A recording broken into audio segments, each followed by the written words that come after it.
एक गांव था, नाम था ढोलकपुर।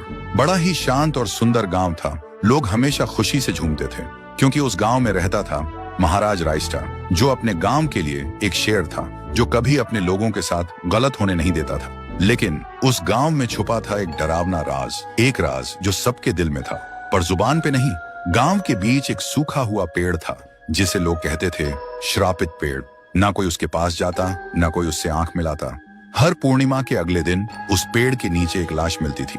लोग कहते रात में कोई आता है और लाश छोड़ जाता है, लेकिन कभी किसी ने कुछ देखा नहीं और देखता भी कैसे। जो देखता वो अगले दिन पेड़ के नीचे होता था। एक दिन रायस्टार ने ठान लिया, बस अब और नहीं, इस राज का अंत मैं ही करूंगा, क्योंकि ढोलकपुर का नाम मिट्टी में मिल रहा था। फिर एक पूर्णिमा की रात रायस्टार चुपके से जाकर पेड़ के पास बैठ गया। रात के 2 बजे एक आवाज आई, थुंग थुंग थुंग थुंग थुंग थुंग थुंग थुंग थुंग सहूर।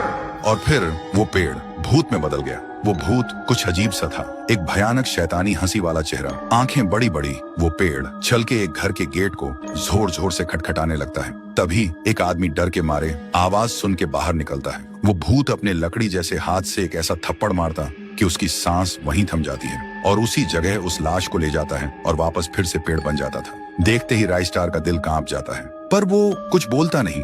सुबह लोग भीड़ में जमा हुए और रायस्टार ने पहली बार उस पेड़ से बात करने की कोशिश की। पेड़ के अंदर से एक आवाज निकली, क्या तुम सब भूल गए मुझे? रायस्टार बोलता है, तू कौन है? पेड़ बोलता है, मैं हूँ ठुन ठुन ठुन साहुर। एक वक्त था जब मैं भी इस गांव का एक प्यारा सा बच्चा था, लेकिन 100 साल पहले मुझे इसी पेड़ से रस्सी बांधकर उल्टा लटका दिया गया, गांव वालों की आंखों के सामने, और मेरी मौत को तमाशा बना दिया गया, सिर्फ इसलिए क्योंकि मैंने एक राज देख लिया था जो लोग छुपाना चाहते थे। और उसी पल से मेरी रूह इस पेड़ से जुड़ गई। उस दिन से मैं इंसान नहीं, एक सज्जा बन गया और हर पूर्णिमा में एक राजदार को चुनता हूँ और फिर उसे उसकी खामोशी का हिसाब देता हूँ। रायस्टार बोलता है, लेकिन अब तो वो लोग मर चुके हैं ना जो तेरा कसूरवार थे। अब तू मासूम लोगों को क्यों मार रहा है? पेड़ कुछ देर चुप रहता है, फिर बोलता है, ठीक है, बस एक बार मुझे याद करो, एक दिया जला दो, फिर मैं कभी किसी को नहीं मारूंगा। फिर रात में सब लोग आते हैं, एक एक दिया जलाते हैं और तभी पेड़ अपने आप से आग पकड़ लेता है और आखिर में मुक्ति मिलती ठुन ठुन ठुन साहुर को।